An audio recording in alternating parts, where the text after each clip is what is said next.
Hello, everyone. I am happy to be bringing you this PD session called Teaching for Equity. My name is Stephanie Williams, and I'm the Executive Director of Diversity, Equity, and Inclusion. And I just can't tell you how excited I am to have this opportunity to really unpack equity. It is that word that we all have heard so often, but really wanting to do some deeper work and have some deeper conversation about all of the components when we refer to DEI. In my current position as executive director, I oversee our district's DEI commitment. And you will notice that in conversation with me, a lot of the times I will say DEI work or DEI commitment in lieu of using the word initiative. I feel like sometimes sometimes we tend to hear initiative and we think of something short-lived. And what we know about this work is that it doesn't have an end date. And it is something that we are continuously striving to grow in and just improve. And so as we begin, I want you to take a second, and hopefully you've got something to write with as we go through this training. There will be a couple of things that I will ask you to jot down, definitely for thought later. But before we begin, I want you to think about how you're entering the space. And what I mean by entering the space is as you sat down knowing that you were getting ready to be on a virtual training, want you to really think about kind of what word would describe kind of where you are right now. So you're about to have this conversation about equity. Some of you may feel excited, happy, hopeful. Some may be a little bit apprehensive. Some may be skeptical. Some of you may just be in the mindset of, I've got to get this training done so that I can go about doing the rest of the things, million things that we know you have on your plate. And so what I want you to do is, it's important to acknowledge how you're entering the space, because that's going to be crucial in determining what you take out of the time that we're going to spend. I promise you that although this is virtual, I am really going to do my very best to make sure that you're able to stay engaged with it. And really, at the end of this, I want you to leave with some tangible things you can do and some action steps as we move forward. So with that, I want to move forward to our agenda today. First of all, we'll be looking at who are we, and by we, I mean who are we in Norman Public Schools. 2, we'll be defining the work. We, as I just mentioned, we talk about doing the work and this DEI work and journey. Well, what does that mean? We're going to take some time to kind of talk about that and unpack that. Our third item is equity, literacy, and equity in action. And I can tell you, I'm really happy to have this conversation because, as I said, equity is that one topic that we're all talking about, and everyone there are lots of resources out there. And while this is a great time to be having the conversation, and of course we need to be having the conversation every day, but so happy that it's front of mind for people. But what we know with equity is that we must first do our internal work and make sure that we're able to take some ownership and some accountability in what that looks like. We'll talk about having those hard conversations. So we know that we are charged sometimes with when we're talking about diversity, equity, and inclusion, that brings about some discomfort for people. And so having the hard conversations is really hopefully going to speak into how you can navigate those conversations, because we know that sometimes there's no way around it, and we can't pretend that things don't exist and that we don't need to have these conversations. So we need to equip ourselves to be able to do it, and we need to be able to support each other. And then we'll have a call to action toward the end of this session, and that is me really kind of putting out some more specific items for you to be thinking forward or thinking about as we move forward. The path that we take matters, and so our commitment to equity cannot be optional. It can't be something that we just let this person down the hall do. We can't let it be something that a certain committee focuses on. It needs to be, although those are all great pieces, the equity conversation is one that, as Rihanna said, we need people to pull up to, and that's everyone. So embedding and integrating this work into everything that you do is so critical. And I want to say this, it's not just enough that we say we celebrate diversity, because celebrating diversity doesn't necessarily do anything to change the inequities that exist for marginalized populations. So we want to go a step further with that, and we must ask ourselves, do we want to look better or do we want to be better? And so this training is one of many supports that will be in place for you all as we take on this DEI commitment as Norman Public Schools, as a group, as a whole that's in this together. And really want you to keep that question front and center. Do we want to look better or do we want to be better? And that being takes a lot, that being has everything to do with the action. So the first thought question that I want to pose to you, and feel free to jot this down, but as we enter the discussion, how prepared do you feel to have conversations about diversity, equity, and inclusion in your classroom? Do you feel very prepared? Do you feel somewhat prepared? Do you feel like you need more guidance and resources, or do you feel totally unprepared? And what I want to say in note here is that wherever you are, there's no right or wrong answer here. But again, going back to the very first thing I asked you to do, which is take note of how you're entering the space, you got to take note about where you are on this journey and how prepared you are. Because once you're able to do that, then you kind of know where you need to go from here. And I always, one of the things that I find myself saying a lot in conversations or trainings that I'm doing is that the important piece is to kind of own where you are and then commit to moving forward and to commit to growth. And so regardless of where you are on this question, take note of that, and then hopefully move on from here to determine what you feel like you need to do to help yourself grow. So EverFi actually surveyed over 400 teachers during their recent Learn On conference in 2020. And this was a breakdown. And so if you think about just kind of the question I posed and how you answered it, overall, 400 teachers on this survey, 80% reported that diversity and inclusion was one of the top 2 most pressing topics. I believe mental health was that second one. And I know that we would all agree that both of those areas are ones that we are always, we know are very important in our work. 84% said teaching diversity and inclusion is a school priority.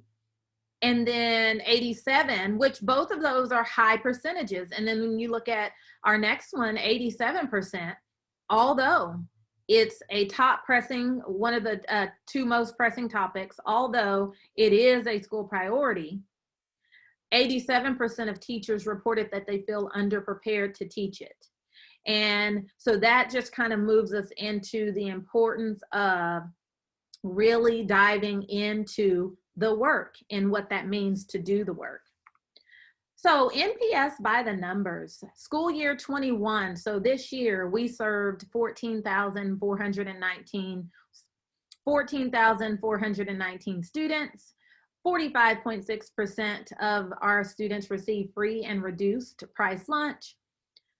28% are identified as gifted, 12.1% identified or receive Indian education services, 9.5% are bilingual, and we have 65 languages that are spoken in NPS. And to break this down a little bit further, this is our student race and ethnicity breakdown.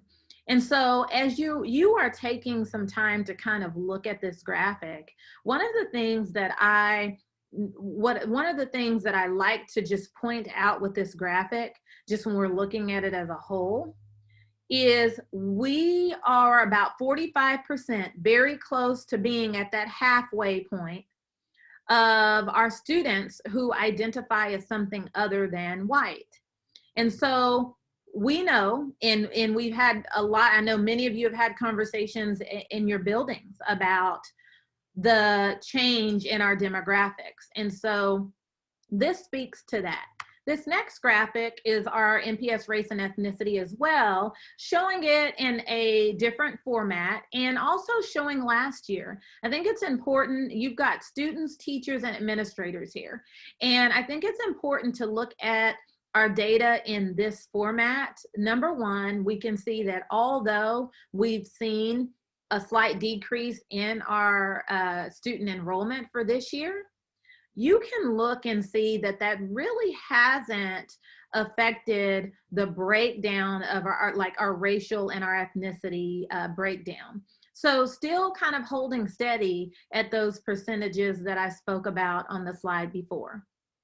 And so one of the things that I also want to say here, and that I'm sure that some of you have recognized, is that although our student demographic continues to make that shift and we are becoming more and more diverse, not that same shift isn't necessarily happening for our teaching population and our administrative population. So what I want to talk about before I kind of delve into this is what I want to first of all challenge us to do, because we've just talked about some just high level demographics for Norman Public Schools and who we are. So being more explicit in the language we use when we're talking about diversity is so critical. So a lot of times, you know, we'll say, well, we're a diverse district. Norman's very diverse and we're continuing to become more diverse. Well, while that may be true, more explicit and intentional language sounds like 45% of our student population identify as races other than white, or almost 10% of our students are bilingual, and we have 65 languages languages spoken in the homes of NPS students. So I want you to think about, those are district numbers, but kind of think about numbers at your specific site. And I want you all to think about how you can do that exact thing. How can you be specific? How can you be explicit? How can you be intentional? And so it's an important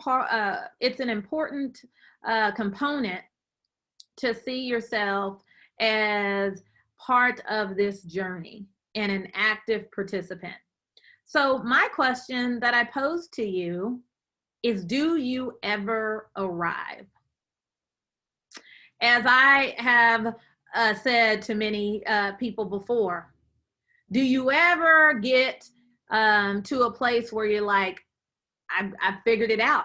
I'm woke. I have arrived. And so the short answer to that is I will tell you that no, I don't believe that you ever arrive. But I do believe that we grow, and this is cyclical, and we become a lot more aware. And then we channel all of the tools and all of the knowledge that we get along the way and continue to go back to that being better. And so when we talk about the work, well, the work is what we must do to become a district where inclusive excellence is our norm. This slide really unpacks some action steps that go into it. And I will tell you there is no blueprint on how to exactly do this work and go through these steps that are outlined, because it has to be a very authentic journey. Will it be flawed? Yes, but that is how we grow, by taking those steps forward, reflecting, learning, and of course, we are refining along the way. And so that basic level or stage is really, discussing and viewing DEI more broadly. And then you've got that awareness piece, and that awareness piece really speaks to that building capacity. So I cannot say enough that it is not a one person job. It's not a one committee job. It is everybody together. So building that capacity, building that knowledge, and then building the commitment. Understanding piece really speaks to the professional development for all. So within that, there's that goal setting, that planning, that monitoring. And as I've said, just kind of at the end of this, there's that call to action. And we've got integration. And integration is where it's owned, DEI is owned by all. And there is accountability in place. And then, of course, sustainability. Everything that we do, right, we are doing it because we want it to be reflected and embedded in everything. And it needs to be a way of being. And so that sustainability is what we strive for. And I'm here to tell you that there are, when you look at these stages, as I said, it's cyclical. So you might find yourself in different, depending on kind of what it is specifically that you're working on, or the work that you're doing, you might find yourself in the awareness stage. Or, you know what, you might think, well, in this area, I think we're a little further along. I think that, we're getting to that understanding and starting that integration piece. So definitely, as I said, not a specific, these are not, I do step one, move to step two, move to step three. I don't want people to think of it as a checklist, but I want you to think when you're doing the work, I think that this is a great graphic that kind of tells you those action words that you can pull out and that's going to continue to move you forward. So perspective taking versus empathy. I want you to look at this slide for just a little bit. Think about those two words for a second. And then I want you to jot down, when you hear those words, what comes to your mind? Perspective taking and empathy. How might they be similar or different? Is it possible for you to see a person's point of view, but not necessarily understand how they feel? So when we think about our perspective taking, right, that's more cognitive. And so it is about that understanding of someone else's thoughts and their viewpoints. But that's very different from empathy, because that empathy is that understanding of what somebody feels. And the key is to recognize that thoughts are different from feelings, and seeing a coworker's point of view is not necessarily the same, or not just a coworker, anyone's point of view, not necessarily the same as feeling their pain. And both of these and the understanding of them are so critical in equity work. So taking the practice of imagining what the world looks like through another person's eyes, and it's an incredibly important life skill. Because it helps us, know how to relate to other people. And when we have the ability to take the perspective of other people, then we can predict, understand, and appropriately respond to other people's behaviors, as well as we can choose our own behaviors and understanding of how that will be interpreted. So really, really critical. And I say, you know, this piece is foundational when you're talking about equity. Being able to understand someone else's thoughts and viewpoints, being able to understand what someone else feels. Very, very important. So this is a graphic. I know you may be familiar with this. I have used this graphic many times because it's such a great visual when you are starting to really unpack what equity truly means. And what I like about this graphic is it takes it a step further. So full transparency, what I will tell you, and I know that many of you out there have had conversations, whether or not that be with a parent who believes that there was a certain student or group of students that got more. What we know is that everyone, when discussing equity, everyone's okay with that until someone gets more. And it isn't until we're put into those positions of maybe the parent having an issue, or even sometimes kids asking, well, why does so-and-so get this? Or whatever the scenario may be. When we're put in those situations, we know that it really tests our knowledge on equity literacy, which is what we're getting ready to move in and discuss later. So what we know is equity will result in an individual or a group of individuals sometimes getting more. We look at this graphic and we see equality is that across the board, everybody gets the same. And what sometimes I find is people switch between equality and equity. And so sometimes we want the equity, but then if somebody gets more, then we tend to switch back to the equality. So we really got to think about, what do people need? What are their starting points? What are the circumstances that maybe were beyond their control? That maybe they weren't able to be afforded the same opportunities as others. That's what equity really calls us to do. It calls us to look at those situations individually and understand that, well, we've got one person that needs one crate to see, but we've got another one that needs two. And then taking that a step further, when we move on to the liberation phase, that liberation phase is us really then deciding, let's tear down the barriers. Why do we have the fence? Why do we have these things in place that we know are barriers to people being able to be successful?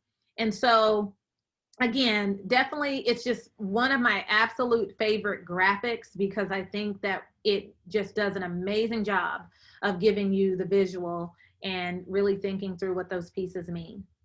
So I want to move into talking about dimensions of equity. And Zaretta Hammond, who is, she's an expert in this field, and I know many of you have heard of her and are familiar with her work regarding culturally responsive education. And so when she talks about culturally responsive education, she kind of splits it into these three dimensions of equity. And we've got multicultural education, social justice education, culturally responsive education. And what I want to point out here, and it's important to know when you're looking at this graphic, is it doesn't necessarily, this is not a continuum. And so multicultural education doesn't necessarily lead to social justice education and so on. So what we want to do is really look at each component of these individually.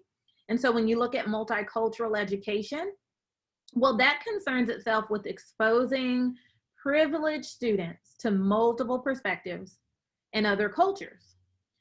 For students of color, the focus on seeing themselves, the focus is on seeing themselves reflected in the curriculum. When we look at that social justice education piece, well, that's concerning itself with creating a lens to recognize and interrupt inequitable patterns and practices in society. And then our culturally responsive education piece, well, that's building that cognitive capacity and that academic mindset by really pushing back on dominant narratives about people of color. And so really to move on and kind of think through each piece. So when we think about multicultural education, so things that might be happening with when you have a strong focus on the multicultural education piece is maybe holding food fairs to celebrate different dishes from around the world, including a variety of books in your classroom book collection, celebrating different cultural festivals, holding events with guests and motivational speakers from different backgrounds. That's really kind of speaking to that multicultural education piece. So when we look at our social justice education, I have a quote here from Ibram Kendi, and it really, for me, sums up when we have heard, and there's so much conversation about becoming anti-racist. So one either allows racial inequities to persevere as a racist or confronts racial inequities as an anti-racist. And so when you take a closer look at social justice education, but more specifically when we're looking at anti-racist education, again, I love graphics. So when I find really good ones, I love to use them, and this fits into that. So when we talk about becoming anti-racist, this graphic really looks at it as zones. And we've got the fear zone, the learning zone, and then we've got the growth zone. And you've heard me talk about growth a lot. And again, this is just another example of that's where we want to be. That's what we're striving for. Perfection doesn't exist. We're gonna mess it up, but that's okay because we're in it and we're moving forward on the journey, and we don't want to just sit and not do anything. So if you kind of look at this graphic, I want to just pick out a piece of this and kind of talk you through it. So an example of the fear zone would be, I talk to others who look and think like me. But then when you go into that learning zone, that may be more of, I listen to others who think and look differently than me. And then that growth zone is I surround myself with others who think and look differently than me. I want you to take a minute, and if you've got to stop and pause the video, perfectly fine, but I want you to really kind of look at this graphic and take in some of those different pieces and really see, kind of tweak out or pick out the difference between moving from that fear zone into the learning zone, from the learning zone into the growth zone. Because what you'll notice is that growth zone is you surround yourself with others who think and look differently. And although this is a becoming anti-racist graphic, that actually can go with anything. When we think about issues that marginalized groups encounter, do you talk to others do you only talk to others who think and look like you? Or do you listen to others who think and maybe look differently than you? And then that third piece is, are you surrounding yourself with others who think and look differently than you? Very, very, very important whenever you're talking about doing the work. Culturally responsive education. So some key pieces of culturally responsive education. Number one is the validation piece. So validating student experiences and their values. Disrupting power dynamics that privilege dominant groups. And then that empower piece. So really empowering the students that you serve. So when we think about culturally responsive education, the thought behind it is the windows and mirrors analogy. So students need both windows where they can see into other cultures and worlds, as well as they need mirrors that reflect their own identities and their own experiences. So Rudine Sims Bishop, who also has done a lot of work in this area, reminds us, and it's one of my favorite quotes, when children cannot find themselves reflected in the books they read, or when the images they see are distorted, negative, or laughable, they learn a powerful lesson about how they are devalued in the society of which they are a part. Going back to that multicultural education slide, and we talked about whether or not you could have some fairs and you could make sure that your classroom libraries have a diverse selection of books. What I also want to challenge people to do is, we know that sometimes it's not enough just to have the books. We need to pick those books up and we need to be teaching from them. So those are those things that really, when we talk about that validation, that disrupting and empowering, those are the type of steps that we really, really want to be engaging in. So equity literacy, I will tell you that I am just a big fan of the work of the Equity Literacy Institute. Paul Gorski is the founder, and they have just done amazing, amazing work and have amazing resources in this area. And so really thinking about equity literacy, well, what does it mean? So when we talk about in this work, they encourage us to view equity as an ideological commitment that's applied to everything we do, not in addition to. I'm going to pause for just a little bit on that because I want to come back to it and repeat it. It's an ideological commitment that's applied to everything that we do, not in addition to. We have to view this work as something that is embedded in all that we do. It can't be a standalone over here. Well, I've got to work on equity over here. Well, it's really a part of all that you do. So the question becomes, do you have the knowledge? Do you have the skill? And do you have the will? So that is really the literacy piece. The literacy piece is really, those first two components, knowledge and skill, really already exist when we talk about educating children. But it's understanding that there are no barriers for teaching and learning when willing people are available to children.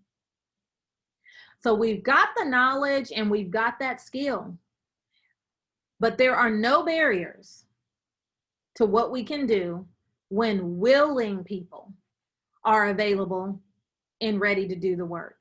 So they really talk about these 4 abilities, and it's the ability to recognize inequity. Because, and just to go back a little bit, equity literacy focuses on really 3 central things: identifying inequity, eliminating inequity, and then cultivating equity. So identify inequity, eliminate inequity, and cultivating equity. Those are the 3 central focuses of equity literacy. And we look at these abilities. So the ability to recognize. So the most important skill for equity literate teachers is the ability to recognize subtle and not so subtle biases and inequities. So you've got to be able to recognize it so that then you're able to move to that next ability, which is respond to it. Equity literate teachers have the skills to respond effectively and in an equitable fashion to school and classroom inequities. And I want to speak a little bit more to this because I have had a lot of discussions in this area that responding to inequity. And so really building facilitation skills and content knowledge necessary to intervene effectively when issues like gender and sexism, class and economic injustice, or other equity concerns arise in your classroom. Responding to inequity means engaging students in critical examination of bias in classroom materials, classroom interactions, and policies. And then fostering discussion about equity concerns with your colleagues. So all of that is kind of falling into that in our examples of what educators who are equity literate, what they do when it comes to responding. And then redressing inequity. Well, equity literate teachers are committed to the examination of inequities in their classrooms, their schools, and their communities.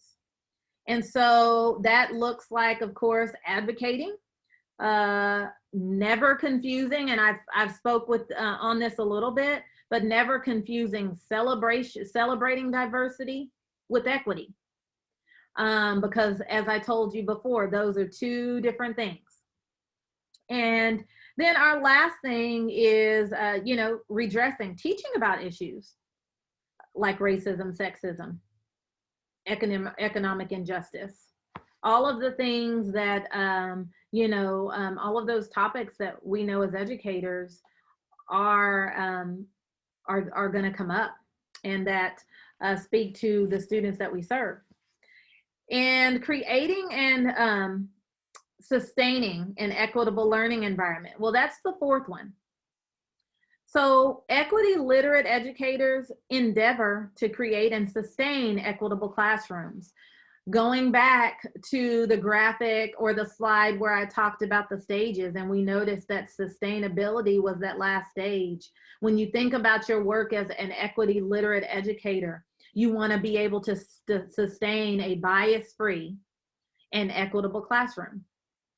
And so what does that look like? Well, it looks like expressing high expectation for all students, considering how you might assign homework and how you communicate with families, understanding that students have different levels of access to resources, including internet or whatever else it may be.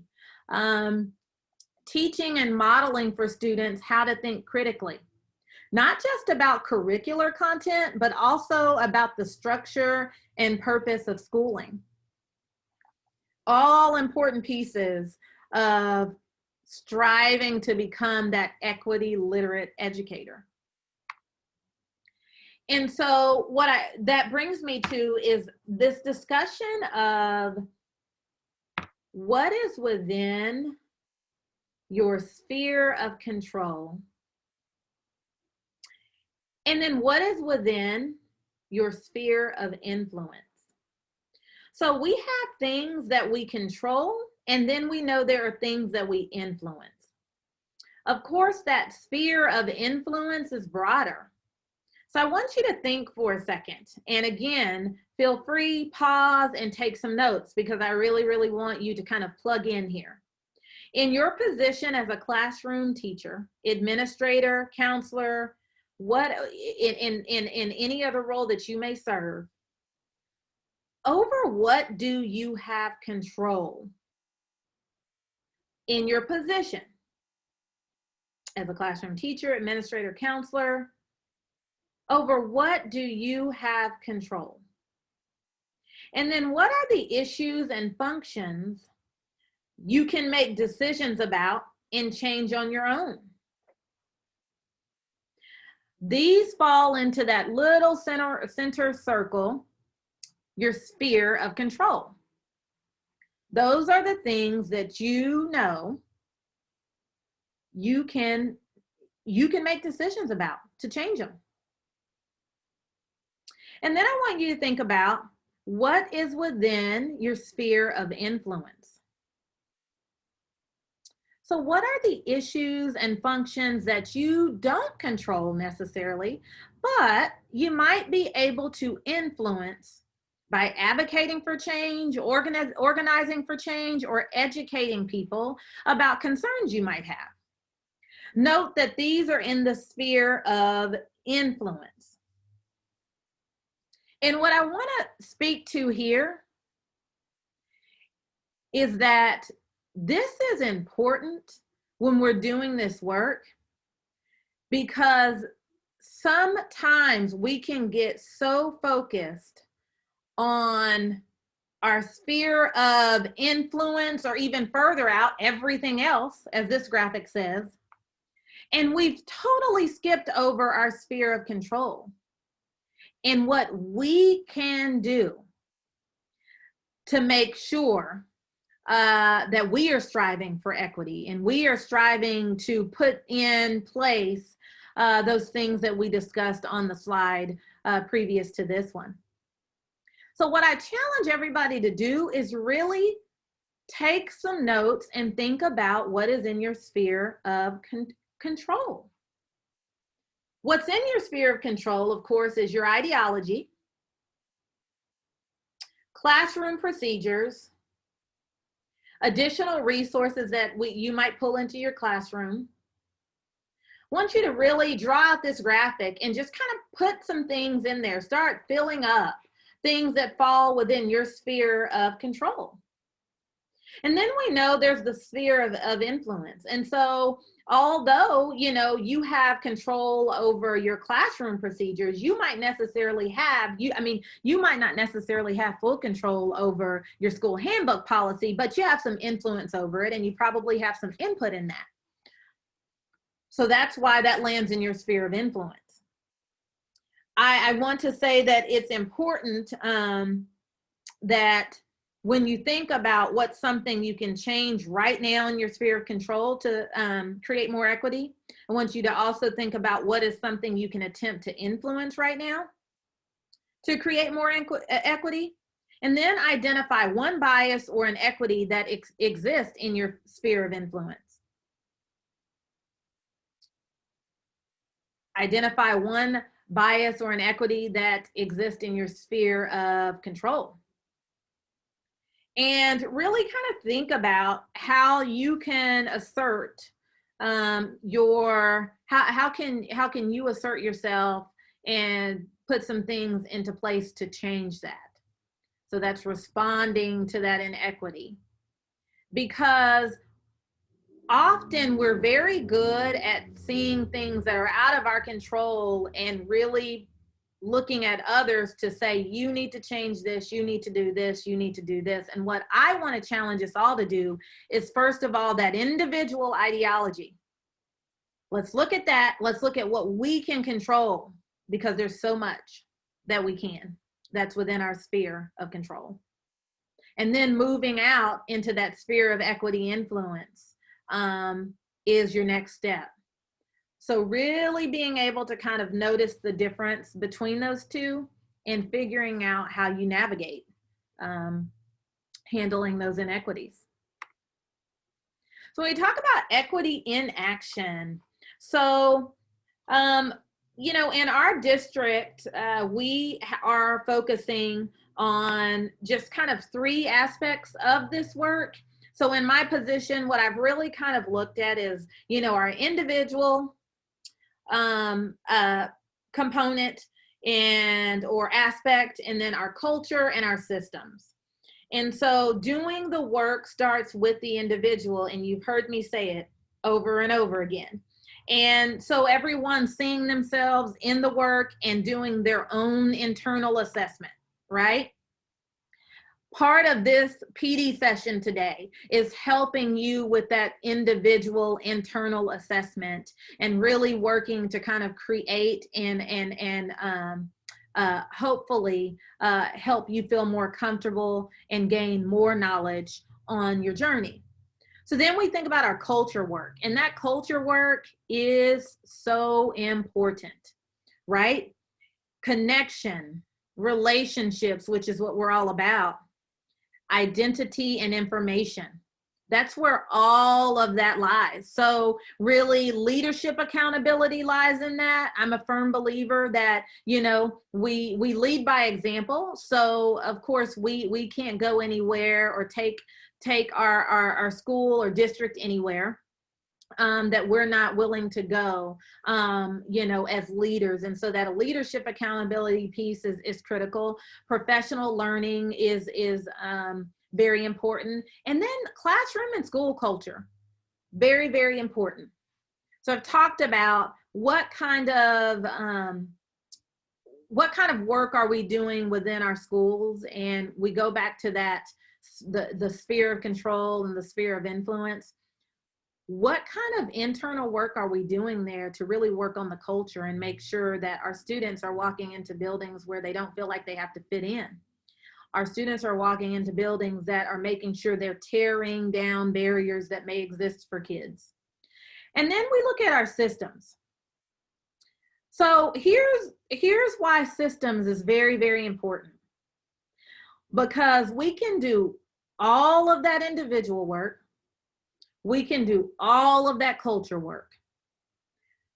But if we are operating within systems that may show some bias, may have those barriers, so whether or not that's programs, initiatives, policies, if they are if we've got policies that we know aren't really serving our marginalized communities well, then that individual and that culture work, even though we're doing it, it's going to be very hard for us to move forward in the work and achieve that growth that we're looking for.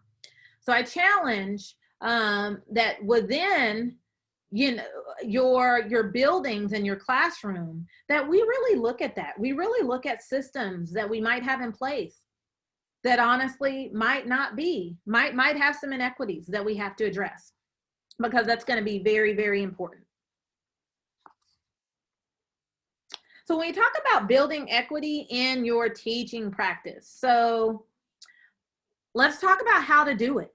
So this framework is for building equity into your teaching practice, is an amazing resource on how you can do this, and it really focused on 5 areas.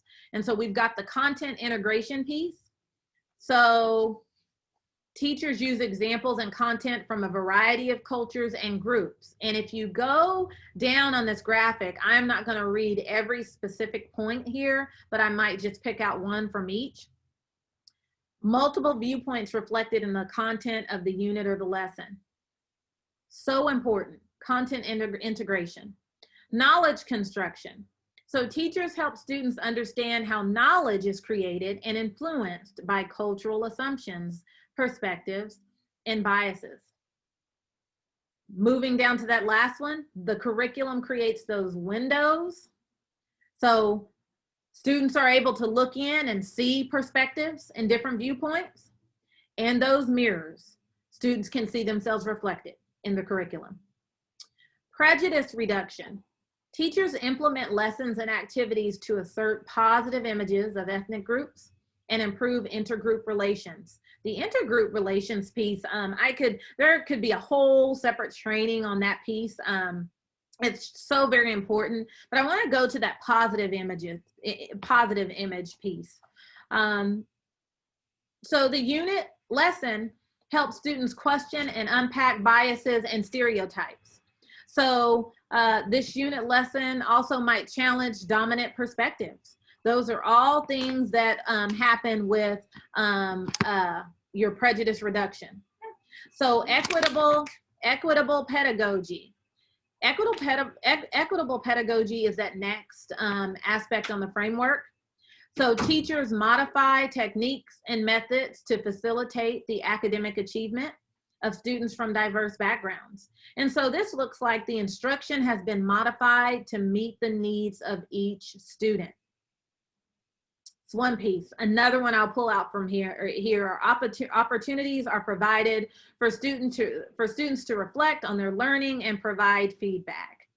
And those of you who, sorry, just saw my light go off, the beauty of doing virtual work at home when your kid turns the light off. So, and then moving to the last step here of the framework, or the last focus, is empowering your school culture. So using the other 4 dimensions to create a safe and healthy educational environment for all. So opportunities for students to connect with the community, your classroom's welcoming and supportive of all students, and being aware and sensitive to the needs of your students and their families. So just a lot on this specific graphic. So feel free to screenshot it. And I will definitely make sure that I make this available in some way to the administrators so that they can get that out to you, to all of their faculties as well, because it is a really, really good, good graphic. So when we talk about building equity into your teaching practice, here are some questions that I want you to think about. So again, take a screenshot of this or take some time to pause and write these down, because this is part 1 kind of the call to action that I want you all to kind of be able to speak to. So are materials and resources reflective of the diverse identities and experiences of students? Does the curriculum create windows and mirrors for students? Does the content affirm students as well as exposing them to experiences other than their own? And then the last one, does this unit or lesson help students question and unpack biases and stereotypes? So really think about that. Another resource that I definitely will also make sure that it gets in your hands. I've got it attached here, but you guys have heard me talk a lot about Equity Literacy Institute and Gorski's work and his team in this area. And so Equity Literacy Institute has a resource that really just highlights 20 things that you will be able to do, or 20 things, sorry, that you will do to be an equitable educators. And I think every educator having that list is super important, because it has things on it like learning to pronounce each student's name correctly, because students should never feel the need to shorten or change their names to make it easier for other people to pronounce them. One other thing it focuses on that I want to speak to is understanding that relationship between intent and impact. I have had a lot of conversations regarding this, and what I want to say in this area is that we've all got to know and understand that the impact outweighs the intent. So we can't necessarily say, when we may have had a situation occur to where a person feels like, let's say a student comes and reports that either another student in the class or another adult may have said something that offended them. Well, our go-to can't always necessarily be, well, I know that they didn't intend to do that, so you understand that wasn't their intent. Because while that may be true, that it wasn't their intent, doesn't really necessarily do anything or change the fact that it had an impact. And so what I challenge us all to do is make sure that we understand that impact outweighs that intent. And so we have to make sure we address the impact in a way that the student knows that we're there for them. We hear them, and we're going to make sure that they're not made to feel that way again. It's very, very important. These are lessons for SEL, so you can Google that, and there is a And I got these resources from another colleague, actually in Missouri. She was Missouri State Teacher of the Year a few years ago. And so Lessons for SEL, they basically have these short videos that honestly are great for advisory at the secondary level, at the elementary level, just, I mean, great videos that you can use with your classrooms. And they have them focused on lots of different topics and areas. So Lessons for SEL, just want you guys to be aware. I'm not going to play any of these, but want you to be aware that those are out there and are kid-friendly ways of explaining some of these topics. And then, you know, we talked about having that conversation about hard conversations. Where do we start when we've got a hard topic? So we want to respect, we want to reflect, and we want to resign. So that's approaching the conversation with respect, putting aside our preconceptions, examining our motivation, and then embracing the discomfort. That embracing the discomfort piece is huge, but I also understand that that is something that is hard.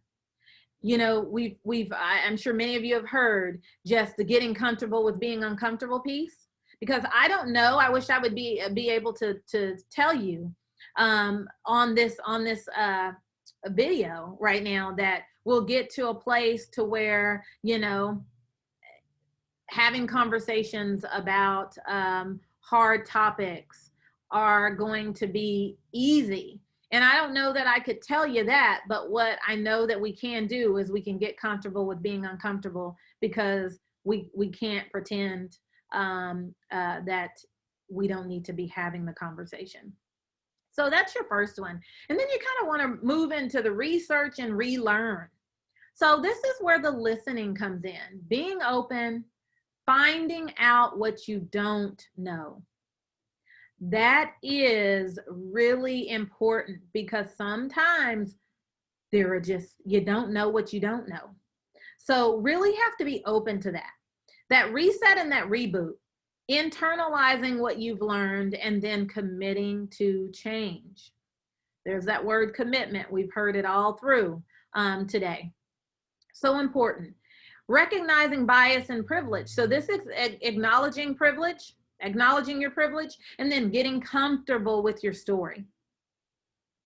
And then moving forward, growth comes as we all become better equipped to have the hard conversations. So again, that is where we want to get. We're not going to be perfect. We are going to make mistakes. It is sometimes going to be, you're going to have a situation and you're going to find yourself reflecting back on that and wondering, why didn't you say this? Why didn't you do this? Why didn't you handle it this way? And I would rather people be able to, I'll take those situations in that reflection all day, rather than we just did nothing. So very, very important whenever, you know, you're dealing with hard topics and whatever that may be. I know recent ones that have come up as we are talking about, you know, students for Black History Month, if you're having discussions in your classroom that may bring about different feelings, and being able to really kind of navigate those conversations as a teacher is important, because we want, what I will say here is that our job as educators, of course, is we want to hold space for everyone in our classroom and in our buildings. At the same time, you know, we also hold space for truth. And so those are always, those are things that we've always got to keep front of mind. The Speak Up pocket card. So Learning for Justice, which was formerly Teaching Tolerance, they have changed their name recently here. I believe that actually happened this week. But they have this Speak Up pocket card. And what I love about this is not only is it for adults, but it's a way for kids, for you to talk through it with kids. And then I love that it has prompts. So really kind of going through this, that interrupt phase. So speaking up. So maybe saying, I don't like words like that, or that phrase is hurtful.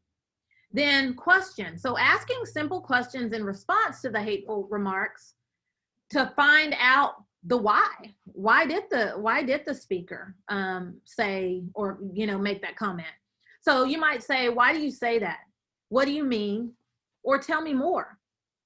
And then the educate phase or piece of this is explaining why a term or phrase is offensive.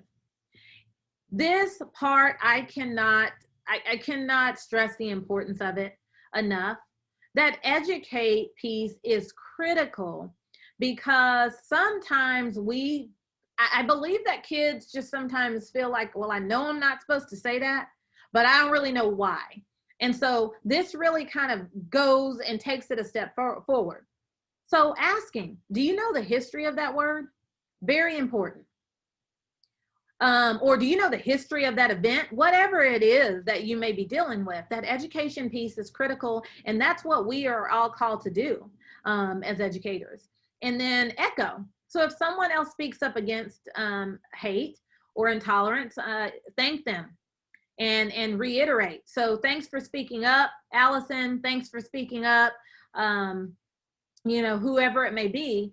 And then I agree that word is offensive and we shouldn't use it. So that's that affirmation piece as well.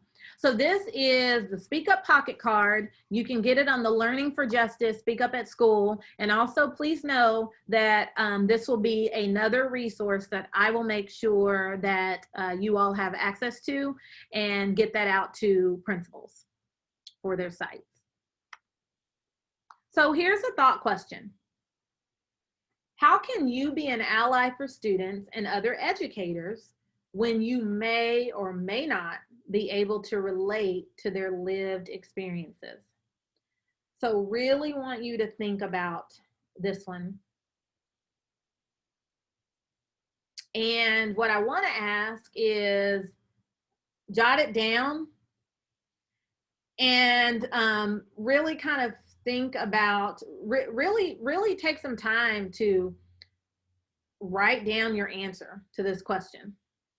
Because we hear a lot about the word allyship. So, and again, as you guys know, I've said before, I love a good graphic. And so here's another one that really kind of looks at comparing accomplice, actor, and ally.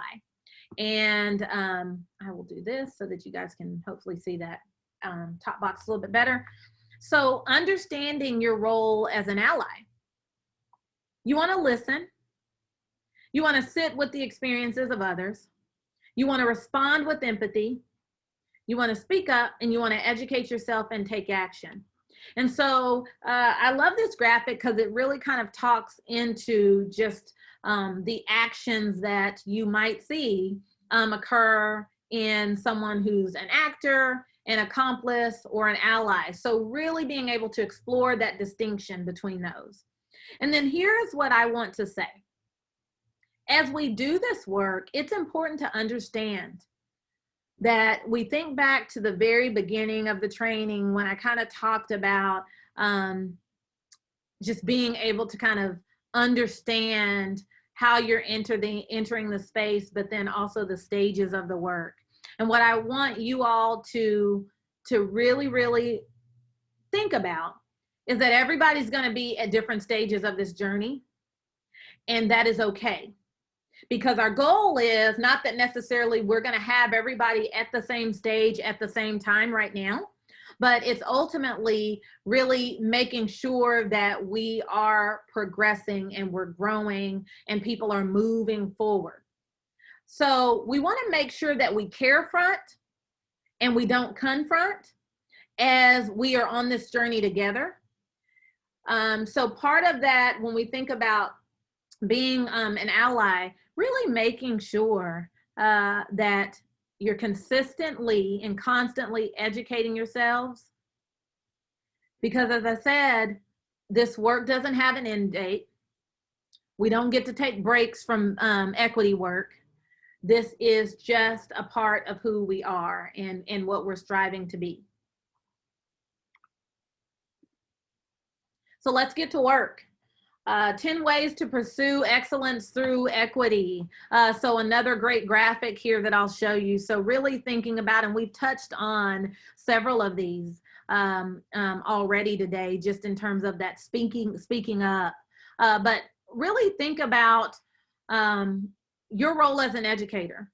So challenging the normalization of failure, embracing immigrant students and their culture, building partnerships with parents based on shared interest, building partnerships with community to address student need, rethinking remediation, focusing on acceleration, aligning discipline practices to educational goals, and then teaching the way students learn rather than expecting them to learn the way we teach. So powerful. And again, something that I recommend, take a screenshot of this, because again, it's just those real life examples of what we can do within our sphere of control to make sure that we're pursuing that inclusive excellence, that excellence through equity. So here's the reflection. What I want you to do is take some time, pause the video, and I want you to think about one thing after hearing all of this on this training, one thing you plan to stop doing, one thing you plan to keep doing, and then one thing you plan to start doing.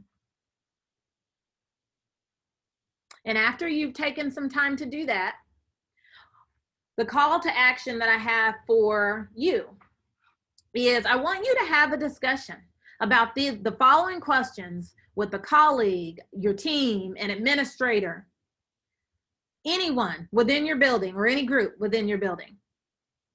How does being an equity literate educator play out in your daily instructional practices? So you're answering this question for you as an individual. So how do you feel like being an equity literate educator plays out in your daily instructional practices?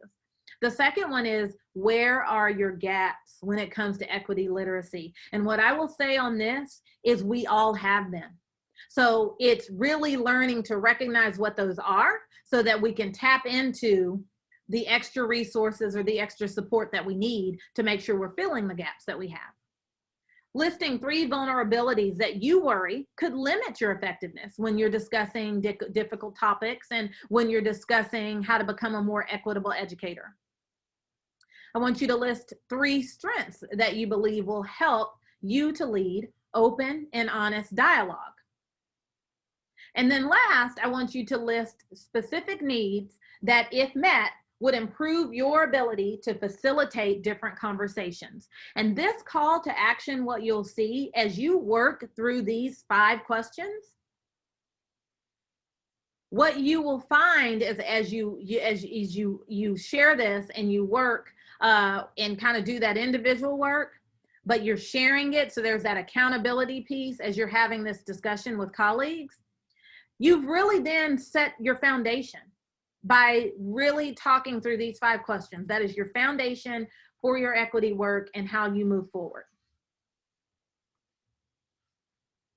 And again, one of my, a graphic that I really like, and it is diversity is a fact. And I will tell you that there's a lot of conversation about, instead of DEI, you might hear people calling it EDI and putting that equity first. I will tell you the reason we started with the Teaching for Equity training is because that is the starting point. Because the diversity is here, and if diversity could solve all of our problems, well, that's a fact. It exists. We have it. But that hasn't been able to solve the issues of inequity that we see, because equity is a choice, inclusion is an action, and then of course belonging is the outcome that we want. And I am available for questions, so feel free to reach out. swilliams7 is my email. I look forward, first of all, to whenever we're able to be in person and I'm able to interact in person with you all. But I really, really hope that with this Teaching for Equity training, that in that call to action, that you really feel like you've got some starting points. And again, for some of you, depending on where you are on your journey, it's important to make sure that we're able to answer those questions and then determine how we move forward, because we know that we are working to be better, not only for ourselves, but for our students and the families that we serve in Norman Public Schools. Thank you so much.